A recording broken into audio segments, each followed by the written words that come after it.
त्या विषयांची भीती होती थोडी आणि मला एक मनात असं ठरवलं होतं मी की आपल्याला एक 2 ते 3 वर्षामध्ये पास व्हायचं, जास्त वेळ यामध्ये घालवायचं नाही. शिंदे सर पॅनल होतं. शिंदे सरांनी एक 2-3 प्रश्न सांगतो जे मला थोडं एक प्रश्न असा होता की एक योजना विचारली होती. मला या क्षेत्राची आवड होती कारण आमची कौटुंबिक पार्श्वभूमी असेल, नातेवाईक असतील, म्हणजे पूर्ण सगळे स्पर्धा परीक्षेमधून यश मिळवलेले होते. मी खरं द्विधा मनस्थितीमध्ये होते कारण एवढी सगळी रिस्क घ्यायची होती मला. मी तसं म्हणायला गेलं तर वयाच्या 26व्या वर्षी चालू केलं. माझी पहिली शिक्षक आईच होती.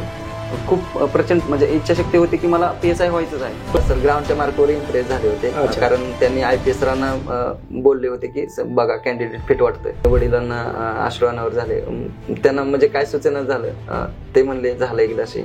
म्हणजे हे सांगितलं का PSI झालं हे सांगितलं का की महाराष्ट्रात पहिला आलं? महाराष्ट्रात पहिला आलं म्हणून सांगितलं. स्वप्नच इतकं मोठं बघा की ते स्वप्न साकार झाल्यानंतर दुसऱ्यांसाठी ते स्वप्न बनलं पाहिजे.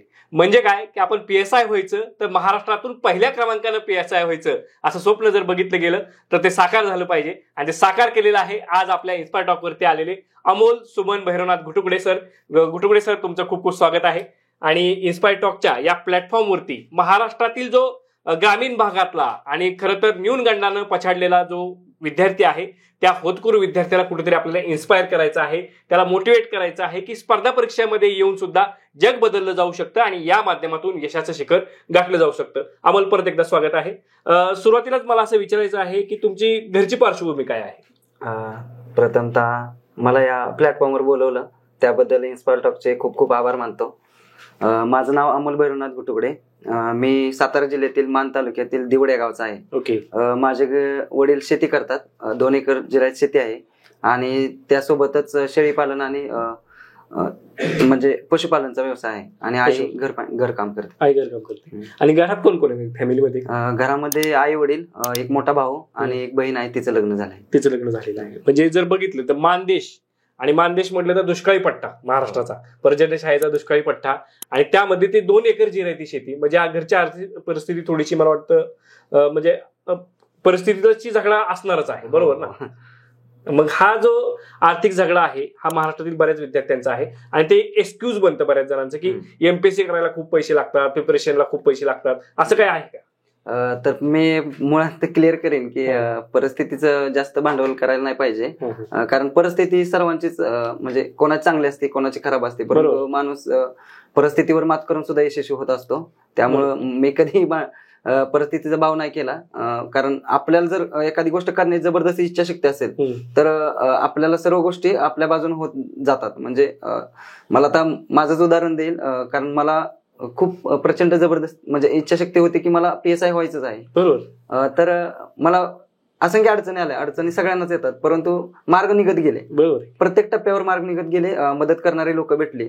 शाहरुख खानचा जो डायलॉग आहे की जिस चीज को तुम सच्चे दिल से चाहो उसे मिलाने में सारी कायनात जुट जाती है असं म्हटलं जातं आणि तुमच्या बाबतीत तसंच घडलेलं दिसतंय मला. आणि मग ती इच्छा होती की PSI व्हायचं आहे आणि PSI करायचं आहे, बरोबर? आता तुमची मग शैक्षणिक पार्श्वभूमी कशी होती? म्हणजे त्यातून 1ली ते 4थी पर्यंत माझं शिक्षण ZP मध्ये झालं दिवड या ठिकाणी. तत्पूर्वी माझी पहिली शिक्षक आईच होती कारण मला अंगणवाडी बालवाडी मध्ये जायला नाही भेटलं. डायरेक्ट 1ली मध्ये आणि 1ली ते 4थी झालं शिक्षण. तिथून पुढे 5वी ते 10वी दिवड या गावामध्ये झालं. 10वीला चांगले मार्क मिळाल्यामुळे आमच्या मामांची इच्छा होती की मी पुण्याला जाऊन शिकायला. चांगले मार्क किती मिळाले? 89% होते, जे की मी चांगले म्हणतो. परंतु पुण्यामध्ये आलो. पुण्यामध्ये आलो आणि सायन्स झेपलं नाही कारण पहिल्यापासून मराठी मीडियम असल्यामुळं थोड्या अडचणी आल्या मला पुण्यामध्ये आणि वातावरण वगैरे सूट होण्यासाठी. तर 11वीला मी गरवारे कॉलेजला ऍडमिशन घेतलं होतं परंतु तिथं मी नापास झालो. 11वी फेल झाली. हा बघा, म्हणजे बऱ्याच विद्यार्थ्यांच्या शैक्षणिक पार्श्वभूमीवरती ही गणित आखली जातात की आपल्याला 10वी 12वी 11वी 12वी सगळं चांगलं असेल, अकॅडमिक चांगलं असेल तरच आपण स्पर्धा परीक्षा केल्या पाहिजेत का?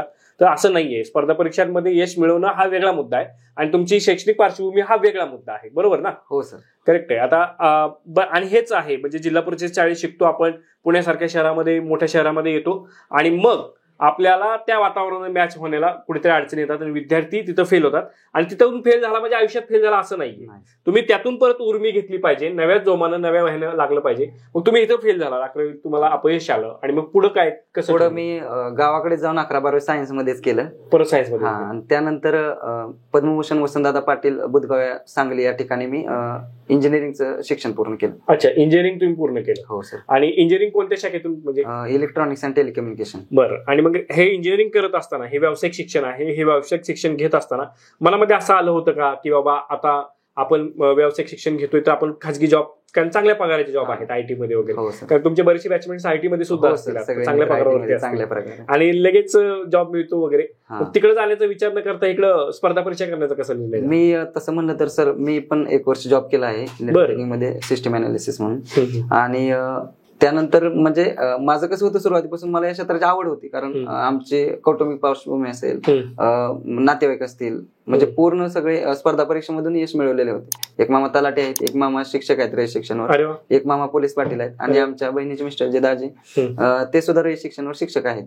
तर ह्या सगळ्यांचा आम्हाला एक प्रेरणा होती की कुठेतरी या क्षेत्रामध्ये पण जायला हवं. परंतु थोड्या काही अडचणीमुळे मला जॉब करावा लागला, आणि जॉब मध्ये खरं तर मला समाधान नव्हतं. असं होतं की जर एखाद्या क्षेत्रात समाधान नसेल तुम्हाला, तर त्या क्षेत्रात तुम्ही चांगलं काम नाही करू शकत, हा विचार होता. आणि मी मुलांना पण हे सांगेन की तुम्हाला जे आवडते क्षेत्र, ते क्षेत्र अगोदर ओळखा आणि त्या क्षेत्राकडे मार्गक्रमण करा. कारण कसं होतंय, बरेच मुलं एमपीएससी जे काही जमलं नाही म्हणून एमपीएससी करण्यासाठी येतात. असं त्या मुलांना मी सांगेन की प्रत्येकाने आपलं क्षेत्र ओळखायला पाहिजे आणि त्याप्रमाणे तुम्ही अभ्यास वगैरे केला पाहिजे. आपल्यातल्या क्षमता आपल्याला ओळखता आल्या पाहिजेत आणि त्या क्षमताला अनुसरून आपलं करिअर असलं पाहिजे. ते प्रायव्हेट मध्ये जॉब करत असताना ती एक अनिश्चितता असते पगाराची किंवा एक इन्सिक्युरिटी असते. त्या सगळ्या ह्यातून मग तुम्ही ठरवलं की आता आपल्याला स्पर्धा परीक्षा करायची आहे आणि त्यात PSI व्हायचे, फौजदार व्हायचे, बरोबर? हो सर. मग हे फौजदार होण्याची नेमकी प्रेरणा काय? फौजदार होण्याची प्रेरणा म्हणलं तर पहिल्यापासूनच आता मला वर्दीची आवड होती, आणि पोलीस कसा काम करतो, काय काम करतो ते मी आमचे मामा पोलीस पाटील असल्यामुळे जवळून पाहिलं होतं. आणि साधा गावात एखादा पोलीस जरी आला तरी आपल्याला एक विशेष असतं की नक्की कशासाठी आला. आणि PSI हे पद असं आहे की खूप ग्राउंड लेवलचं पद आहे. म्हणजे तुम्हाला जे काही लोक तक्रार घेऊन येतील, ज्या काही अडचणी असतील, गुन्हे घडतील, त्या सगळ्या डायरेक्ट PSI थ्रू म्हणजे तिथून सुरुवात होते. आणि त्या पदाला मी चांगला न्याय देऊ शकतो, त्या पदातून बरेच कामं होऊ शकतात. आता अजून मी प्रोसेसमध्ये जायचं, सिस्टीममध्ये जायचं आहे, पुढे काय अडचणी येतील किंवा काय ज्या समस्या येतील त्याला फेस करावंच लागणार आहे. परंतु मनात प्रामाणिक उद्देश होता की आपल्या लोकांसाठी काहीतरी करायचं, आणि एक PSI हे पद मला त्यासाठी योग्य वाटलं. अच्छा, PSI या पदाची ती पॅशन तुमच्यात निर्माण झाली होती आणि त्या पॅशनमुळे तुम्ही या पदाला आकर्षित झाला होतात.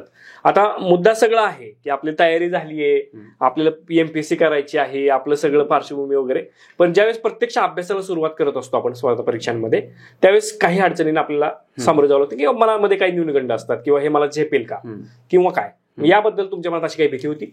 मला सुरुवातीला भीती म्हटलं तर काही सब्जेक्ट आपल्याला नवीन असतात, राज्यव्यवस्था असेल, अर्थशास्त्र असेल, हे आपण पहिले वाचलेले नसतात कधी, कारण आर्टची मुलं ते वाचलेलं असतं. तर त्या विषयांची भीती होती थोडी. आणि मला एक मनात असं ठरवलं होतं मी की आपल्याला 2 ते 3 वर्षामध्ये पास व्हायचं, जास्त वेळ यामध्ये घालवायचा नाही. कारण मी प्लॅन बी बद्दल तर काय सांगणार नाही, परंतु माझं असं डोक्यात होतं की जर आपल्याला 2-3 वर्षात नाही यश मिळालं तर आपण आपल्या क्षेत्रामध्ये करिअर आजमावू शकतो. तर ते एक डोक्यात क्लिअर होतं की आपल्याला काय करायचं ते 2-3 वर्षामध्ये करायचं आहे. म्हणजे मुलांना मी सांगेन की डेडलाईन खूप महत्वाची आहे. आणि मला अडचणी आल्या सुरुवातीला वाचन करायला असेल, कारण गॅप बराच पडला होता ना अभ्यासाचा आपला डिग्री झाल्यानंतर वगैरे, जॉब केला.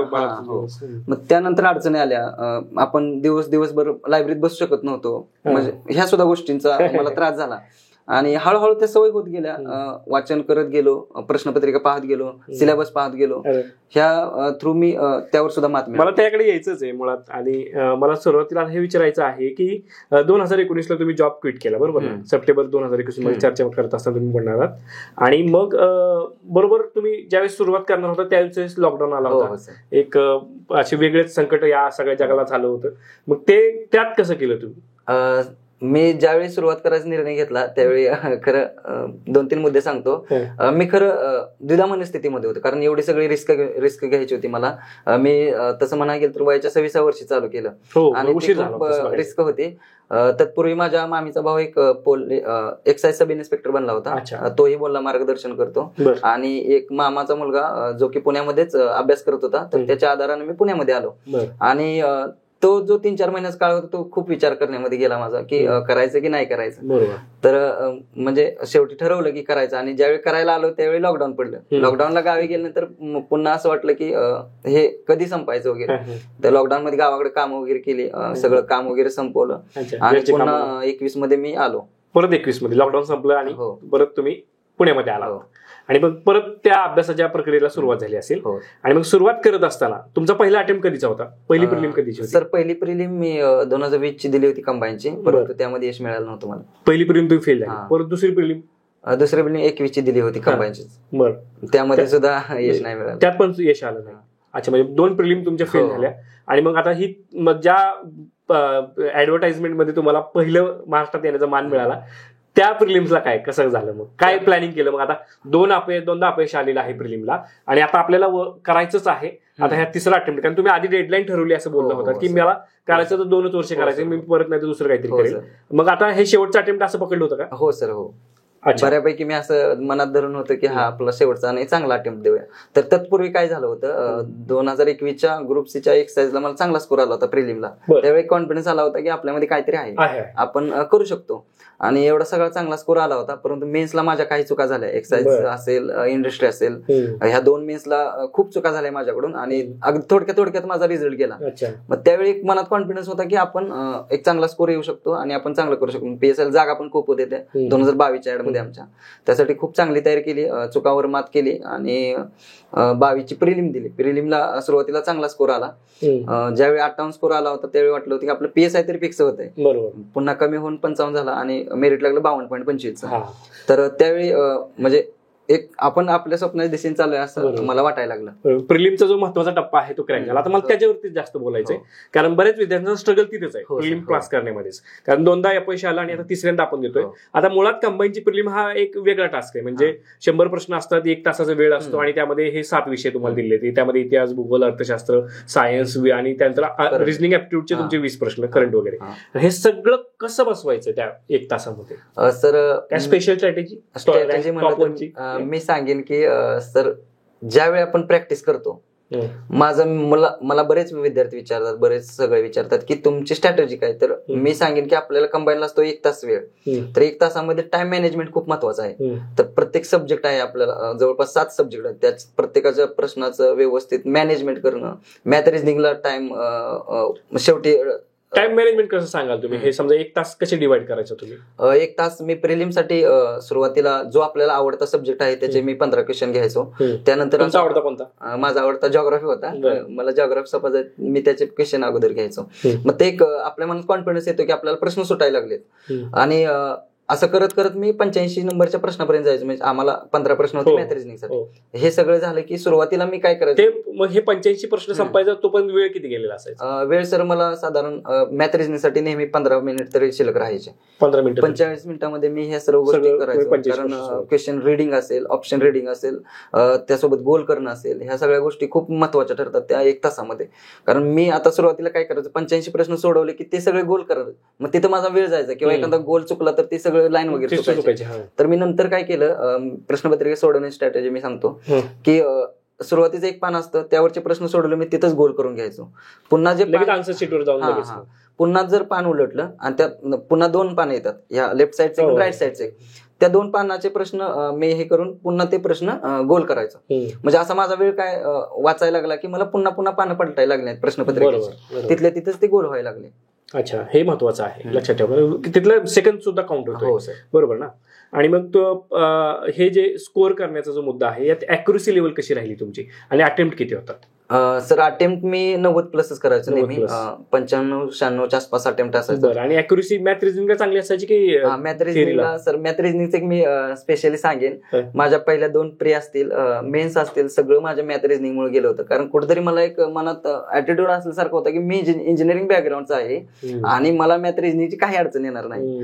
तर मी मॅथ रिझनिंगचं एक सांगेन की माझ्या एवढ्या सगळ्या प्रिलिम मेन्स गेल्यामुळे मला मॅथ रिझनिंगवर एवढा फोकस केला सर मी, एवढं प्रॅक्टिस केलं. अगदी बेसिक प्लस असेल, मायनस असेल, गुणाकार भाकार ह्या सगळ्या गोष्टी असतील, ह्या सुद्धा सगळ्या केल्या. वर्ग, घन, पाडे अक्षरशः पाठ केले. म्हणजे आपलं कसं होतं सुरुवातीला आपल्याला एखादा प्रश्न आला तर आपण कॅल्क्युलेशन करण्यात खूप वेळ जातो. तुम्हाला जर डायरेक्ट 27x8 जर माहित असेल तर तुम्हाला गरज नाही ना तिथे 27 8x7 करायची डायरेक्ट कॅल्क्युलेशन. कारण मॅथ रिझनिंग डायरेक्ट तुमच्या डोक्यात आलं पाहिजे ते सॉल्व्हिंग करताना पुढची स्टेप. तर ज्यावेळेस प्रिलिम क्रॅक झाली त्यावेळेस मॅथ रिझनिंग आउट ऑफ किती आली? 15 पैकी मॅथ रिझनिंग सर मला 11 होते त्यावेळी. चांगला स्कोर. तुम्ही जे आपला वीक पॉईंट होता तो वीक पॉईंट परत स्ट्रॉंग पॉईंट मध्ये कन्वर्ट केला, त्यामुळे प्रिलिमला यश मिळालं. हो सर, बरोबर. आणि आता परत मग तुम्ही प्रिलिम आता आपल्याला कळालं की आपला सेफ आहे, 55+ स्कोर आहे, PSI तरी आपलं होते. मग PSI लाच फोकस केला का की मग दुसरे कुठले अजून? नाही, PSI चीच पूर्व परीक्षा पास झालो होतो त्यामुळे PSI फोकस केला होता. आणि 20ला थोडा जरा स्कोर जास्त असल्यामुळे त्यावेळी थोडा कायदा केला होता 20च्या पूर्व परीक्षा. थोडस त्याच्या आधी तुम्ही कायद्याचा अभ्यास केला? कारण त्यावेळी माझे 1.25 ने मेन्सचा माझा हे गेला होता क्वालिफाय होण्यासाठी. बरोबर. त्यावेळी थोडा कायदा केला होता, त्याचा एक थोडा मला अंदाज होता. सिलेबस तरी सिलेबस माहित होता. आणि एक्साइजला पहिला पेपर चांगला केल्यामुळे तो मराठी आणि इंग्लिश सुद्धा बऱ्यापैकी झाला. आणि मेन्स मध्ये मुळात काय आहे की मेन्स जे आहे त्यामध्ये पेपर 1 आणि पेपर 2 हे 2 पेपर फार महत्वाचे आणि तिथं स्कोअर करणं चांगला गरजेचं आहे. बरोबर का? आता पेपर 1 ची काय स्ट्रॅटेजी आहे, त्यामध्ये मराठीची काय स्ट्रॅटेजी? सर पेपर 1 ची स्ट्रॅटेजी जर सांगेन मी तर मी अमोल पाटील सरांचा क्लास केला होता सुरुवातीला आणि वाळंबे सरांचं पुस्तक वापरलं होतं. प्रत्येकाचे रेफरन्स वेगवेगळे असतात. मी जे वापरलं ते मी सांगतो. आणि मोरा वाळंबेची सर मी जे शब्दरत्न म्हणून आहे ते खूप चांगलं केलं होतं. त्याचं डिस्कशन मधून असेल, वारंवार रिव्हिजन असेल, शब्दरत्न म्हणजे होकॅब खूप चांगली केली होती. आणि मराठी आणि इंग्लिश मला एक सांगणं आहे मुलांना की मुलं काय करतात, रेडीमेड जे क्वेश्चन सेट आहेत त्यामधले प्रश्न सोडवत बसतात. तर त्याचा काहीच फायदा होत नाही. कसं होतंय, आपण टॉपिक वाईज जर क्वेश्चन सोडवत गेलो तर आपल्याला उत्तर माहित असतात की टॉपिक हा आहे आणि त्याची उत्तर माहित असतात. तर मी मुलांना हे सांगेन की तुम्ही ज्यावेळी मेन्सला जाईल, मी तर हे सांगेन दिवसाला तुम्ही एक प्रश्नपत्रिका सोडवा. हो, कारण खूप साऱ्या प्रश्नपत्रिका 2011 पासूनच्या प्रश्नपत्रिका 2023 पर्यंत प्रचंड प्रमाणात अवेलेबल आहेत. तुम्ही थक चालला एवढ्या प्रश्नपत्रिका खूप साऱ्या एक्झामच्या खूप साऱ्या, आणि रोज एक प्रश्नपत्रिका सोडलं तर तेच प्रश्न आहेत, तेच रिपिटेशन, बाहेर काही सुद्धा नाही. बरोबर आहे. आता इंग्लिशचं काय तुमची बुक लिस्ट होती, कुठली पुस्तकं? इंग्लिशचं सर पहिल्यापासून इंग्लिश, आता इंजिनिअरिंग बॅकग्राऊंड असल्यामुळे थोडं एक अंदाज होता, इंग्लिश थोडं जमायला लागलेलं आहे. म्हणजे 11वी जमत नव्हतं सुरुवातीला, इंजिनिअरिंग मध्ये क्लिअर झालं, साऊंड झालं. मग इथं आलो आणि सरांचं, महेश पाटील सरांची इंग्लिशची बॅच आहे ती केली होती, ऑनलाईनच केली होती. त्यांचं होकॅब केलं सुरुवातीला. आणि इंग्लिशची स्ट्रॅटेजी म्हणाल तर मला होकॅबवर खूप विश्वास आहे. कारण तुमचं होकॅब जर क्लिअर नसेल तर तुम्हाला ग्रामरचे सुद्धा काही क्वेश्चन नाही जमणार. म्हणजे आपल्याला शब्दरचना जर माहित नसेल तर होकॅब मी बक्षी मधील सुद्धा केली, पालनसुरी मधील सुद्धा केली. आणि शेवट एंड ऑफ द ज्यावेळी एक्झाम यायला लागले त्यावेळी मला वाटलं काहीतरी राहतंय म्हणून आपले 2020 चे PSI सवयी सर आहेत त्यांची सुद्धा बॅच मी केली होती. म्हणजे काहीच सोडलं नव्हतं, काहीच कष्ट ठेवायचं ना, शाळाचं सगळं करून टाकायचं जे अवेलेबल आहे. करेक्ट आहे, चांगली चॅलेंज खरं तर. आणि मग आता इंग्लिश मध्ये होकॅब हा खरं एक आता खूप चॅलेंजिंग मुद्दा ठरतोय आणि आयोगाचा सुद्धा फोकस त्याच्याकडे जास्त वळला आहे. आणि विद्यार्थ्याला ग्रामीण भागातील पार्श्वभूमी असल्यावरती न्यूनगंड असतो किंवा आपण जिल्हा परिषद शाळेतली, आपण इंग्लिश मिडियम नाही, सेमी नाही, आपलं हे नाही, आपल्याला इंग्लिश जमेल का वगैरे, हा न्यूनगंड असतो. बरोबर. तर त्याला अशा पद्धतीनं ओव्हरकम केले पाहिजे. बरोबर ना सर? आता हे पेपर 1 ला मग तुमचा स्कोर किती आला? पेपर 1 ला सर 79.25 प्रश्न आले. बरं, 100 पैकी 79.25. 100 पैकी म्हणजे बघा, लक्षात ठेवा अॅक्युरेसी लेवल कोणत्या लेवलला गेली. त्यात मराठी आणि ह्याचं बायफिकेशन आठवतंय? हा, मराठीला मला 47 होते, 3 सुटले होते. इंग्लिशला 50 पैकी 47 आणि इंग्लिशला 33 होते. इंग्लिशला 33, 7 कॉम्प्युटरचे 4 चुकले होते, कॉम्प्युटरचे निलच झालं होतं, एकच बरोबर. अच्छा, ओके. म्हणजे हे इतकं फुल प्रूफ प्लॅनिंग तुम्ही पेपर 1चं केलं. आता पेपर 2 जो आहे मग त्यात परत आता लॉ होता तुमच्या वेळेस आणि बाकी गोष्टी होत्या, मग त्याचं काय प्लॅन? सुरुवातीला आता मी एक शक्यता वर्त होतो की मला पण डेफिनेटली माहित नाही पण 24ला कायदा येऊ शकतो. तर मी कायद्याचा अभ्यास कसा केला होता सांगतो. कायद्याला सुरुवातीला सरांची बॅच केली होती आणि कायद्याचं आम्ही डिस्कशन करायचो. डिस्कशन ग्रुप डिस्कशन खूप आमचा चांगला ग्रुप होता. माझ्या मामाचा मुलगा प्रवीण सरकर असेल, मोरे सर असतील, सुनील सरकर म्हणून होते, संजय माने सर होते. म्हणजे असा एक खूप चांगला ग्रुप. त्याचे 3-4 जण आम्ही सगळे अभ्यासिका तुमची अहिल्यादेवी शिक्षण मंडळ. अरे म्हणजे पुण्यातली सगळ्यात जुनी आणि नावाजलेली अभ्यासिका अहिल्या अभ्यासिकेची तुम्ही तिथं. आणि डिस्कशन खूप सारं डिस्कशन केलं सर. आमचे मोरे सर म्हणून होते. आता मी एक सांगेल, मुलांनी सगळ्यांनी करावं असं काही नाही, पण 2 महिन्यामध्ये ते जे म्हणतो ना आपण लॉ ऑफ अट्रॅक्शन असेल, प्रचंड इच्छाशक्ती असेल, तर 2 महिन्यामध्ये सर मी खरं सांगतो 2.5 तास 3 तास 4 तास एवढी सुद्धा झोप मला सफिशियंट झालेली आहे. आम्ही सकाळी 5ला काय बोलताय तुम्ही? हो सर. म्हणजे 2.5 तास झोपलाय तुम्ही? हो, 2.5 तास 3 तास. मला रात्री अचानक जाग यायची. म्हणजे शेवटच्या त्या 2 महिन्यामध्ये जो पहिला पेपर आणि दुसरा पेपर होता त्या काळामध्ये. मग 5ला आम्ही सकाळी मी आणि मोरे सर डिस्कशनला एका मंदिरात असायचो. मग एवढ्या सुद्धा मागे दत्त मंदिर आहे. मग एवढ्या लेवल पर्यंत केलेलं आहे. अरे बापरे, म्हणजे हे पछाडले पण आहे. हो, आहे की नाही? हे पछाडलेपणातूनच हे होऊ शकतं. नक्कीच. रँक 1 यायचं असेल तर इतकं कष्टाचे जे आपण पराकष्ट ज्याला म्हणतो ना आपण, हा माझा मोठेपण नाही सांगत, परंतु मी जे अनुभवलंय आणि मी म्हणत नाही मुलांनी सुद्धा सगळ्यांनी असं 5ला 4ला डिस्कशन. तुमचं जे आहे ते तुम्ही सांगा, करेक्ट आहे. प्रत्येकाने लागू होईल असं मुद्दा वेगळा आहे, पण रँक 1 का आहे याची ही उत्तर आहेत. ठीक आहे. आता मुळात मुद्दा होता PSI हे जे पद आहे याला फक्त प्री मेन्स नाही तर परत फिजिकल इंटरव्ह्यू हे मुद्दे महत्वाचे आहेत. बरोबर. आता फिजिकलची तुम्ही व्यायामाची आवड होती का पूर्वीपासून? सुरुवातीपासून व्यायामाची आवड होती, परंतु आपलं जे डेली शेड्यूल असतं एक्झाम एमपीएससी आले की ते सगळं लागतं. मुलं जास्त व्यायामाकडे फोकस करत नाहीत, दुर्लक्ष करतात आणि दिवसेंदिवस लायब्ररीत बसून बसून फटीक बनतं सगळं शरीर. तर मी एक मुलांना सांगेन सुरुवातीलाच की प्रत्येकाने 1 तास तरी व्यायाम करायला पाहिजे, थोडं मेडिटेशन करायला पाहिजे. ह्या 2 गोष्टी खूप गरजेच्या आहेत. तर मी कसं केलं सांगतो. मला सुरुवातीपासून व्यायामाची आवड होती.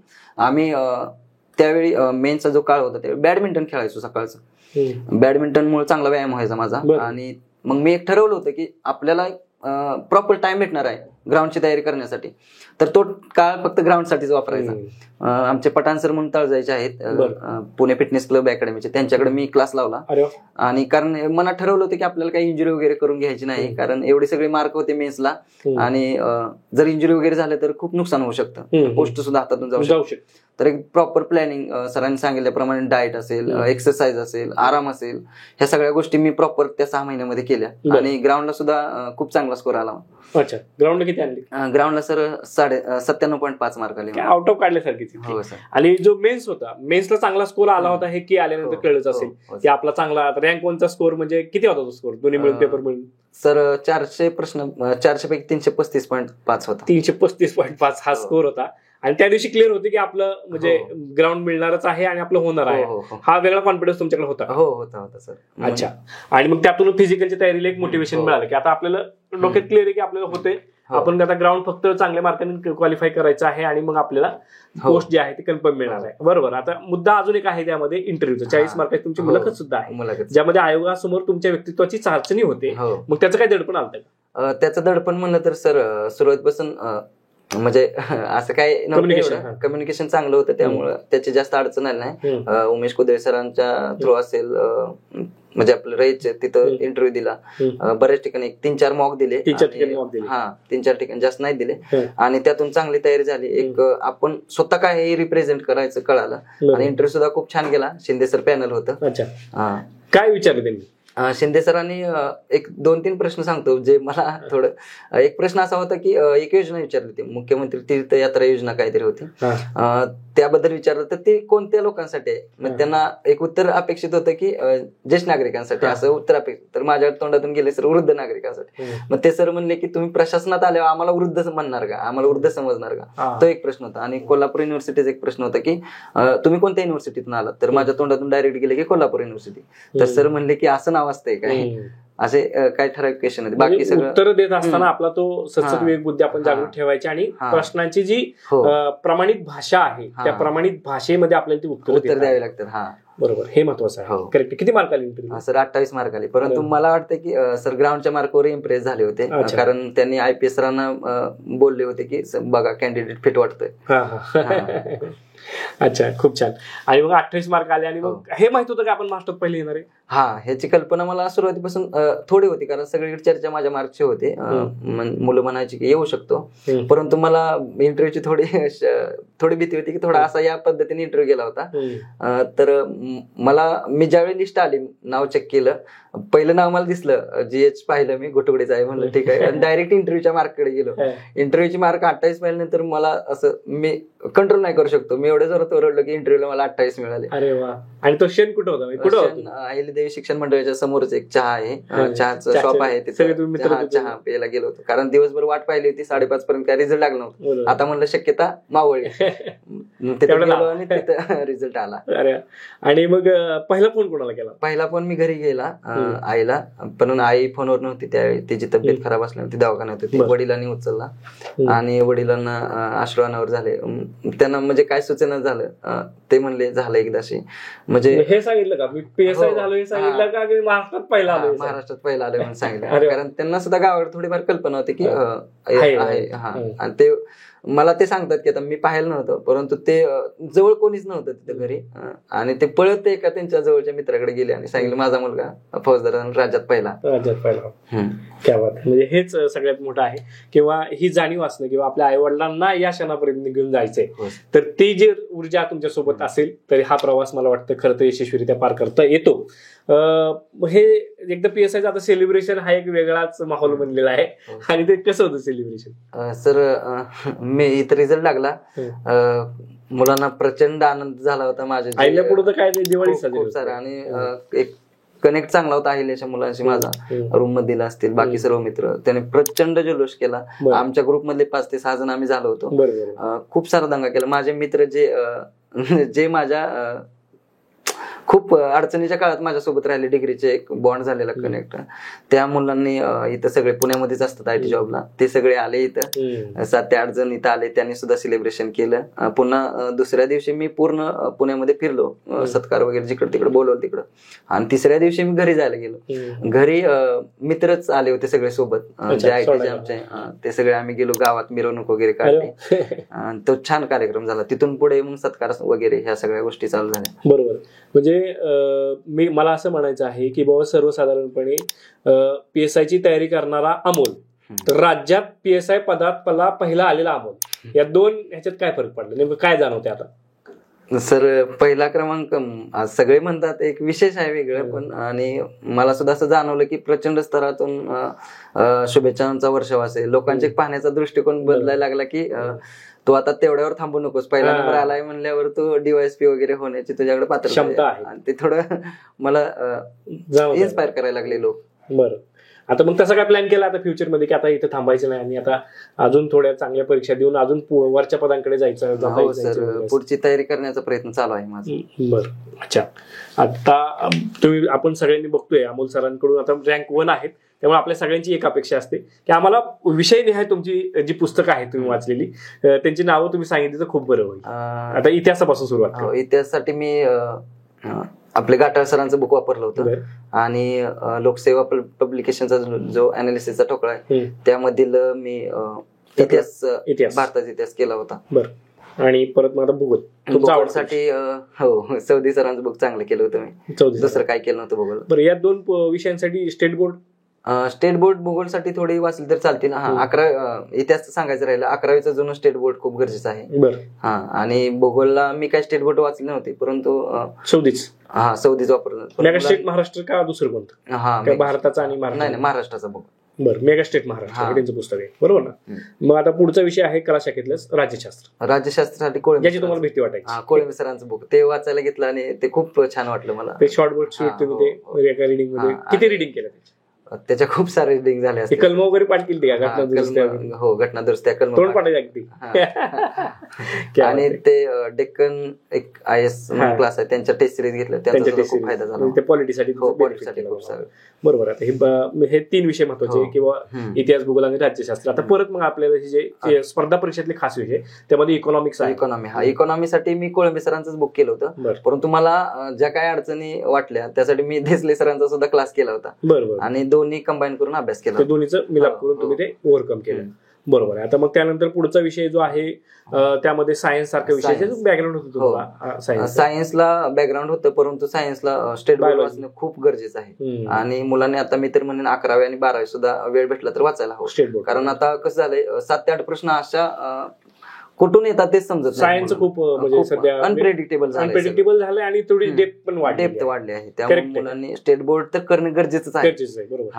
आता मग हे सायन्स झालं, मग आता मॅथ रिजनिंगचा जो महत्त्वाचा मुद्दा, मॅथ रिजनिंग साठी मी सचिन ढवळे सर असतील, आरगडे सर असतील, यांचे युट्यूबवरचे लेक्चर पाहिले, ढवळे सरांचा क्लास सुद्धा घेतला होता. परंतु नंतर मी स्वतः सुद्धा खूप प्रॅक्टिस केली. कॅल्क्युलेशन खूप महत्वाचे. आणि आयोगाचे पीवायक्यू आता मी थोडं 2 मिनिट उदाहरण देतो. मी PSI मेन्स साठी फक्त आयोगाचे क्वेश्चन पेपर्स पाहिलं. एक प्रश्न तुम्हाला सांगतो पीवायक्यूचं महत्व. 2021ला फॉरेस्टला एक प्रश्न आला होता मॅथ रिजनिंग साठी. तो प्रश्न आहे असा आम्हाला PSI 22ला आला. मग मी प्रश्नपत्रिका चालवत होतो जवळपास 16-17 पासूनच्या सगळ्या प्रश्नपत्रिका. आता पाहायला गेलं तर एका वर्षाच्या प्रत्येक पेपरच्या कितीतरी प्रश्न आहेत. विचार करा, 2021 जर वर्ष घेतलं तर कितीतरी. हो, मॅथ रिजनिंग त्यातून खूप चांगला म्हणजे तुम्हाला तेच रिप्लेट होतात. खूप चांगला सर. बरं, करेक्ट आहे.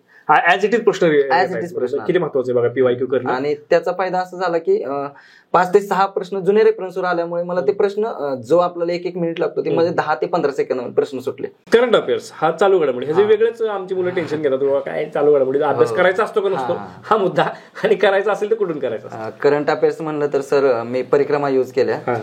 परिक्रमा मी एक परिक्रमा 3 ते 4 वेळा वाचायचो. सुरुवातीचं रिडिंग असेल ते मी बॉल पेन असेल करायचो. त्यानंतर हायलायटर असतो आपला. सुरुवातीला हायलायटरवर विश्वास नव्हता, परंतु मला नंतर महत्व कळालं, कारण ते रिव्हिजन करताना खूप फास्ट. आणि नंतर एखादा रेड पेन वगैरे युज करून 3रं रिडिंग आणि 4थं रिडिंग फक्त हेडलाईन वगैरे वाचायचं. आणि करंटचं डिस्कशन सुद्धा खूप महत्वाचं आहे. डिस्कशन महत्वाचं, हो, सगळ्यात महत्वाचं ते मला वाटतं. आणि मग हे जे सगळं करत होतात स्वतःच्या काही नोट्स बनवल्या त्या? नोट्स बद्दल मी सांगेन.